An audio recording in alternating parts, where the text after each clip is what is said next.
ضلع खैबर में आज अमन जरगा जो मुनक्किद हुआ था वो अख्तिताम पजीर हुआ है। वज़ीर आला खैबर पख्तूनख्वा मोहम्मद सुहेल अफरीदी ने अपने खिताब में 4-5 मुतालबात जो है वो इस जरगे के सामने रखे हैं। सबसे पहला मुतालबा जो इन्होंने किया है वो फौजी ऑपरेशन के हवाले से है। उनका यही कहना था कि पहले भी ऑपरेशन जो है वो यहाँ पे हो गए हैं और यहाँ पे अमन कायम हुआ था, लेकिन अब दोबारा ऑपरेशन की बातें जो है वो हो रही है।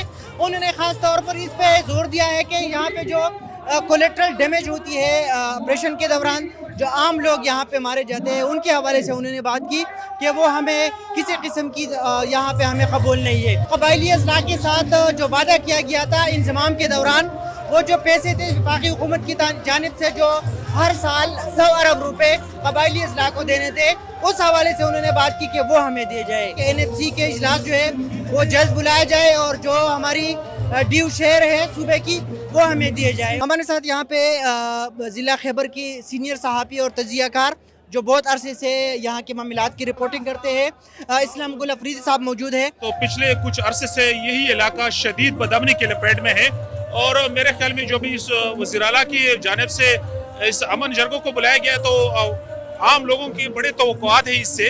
अभी देखना ही होगा कि इसकी नतीजे क्या निकलेंगे।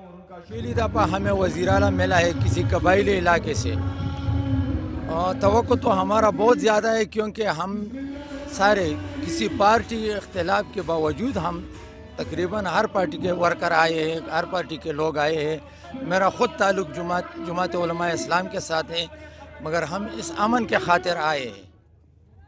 खैबर पख्तूनख्वा के साबिक़ जो तर्जुमान थे डॉक्टर बैरिस्टर मोहम्मद अली सेब, उन्होंने भी कुछ दिन पहले इंडिपेंडेंट उर्दू को यही बताया था कि किसी बड़े ऑपरेशन की यहाँ पे अभी तक कोई ऐलान नहीं किया गया है।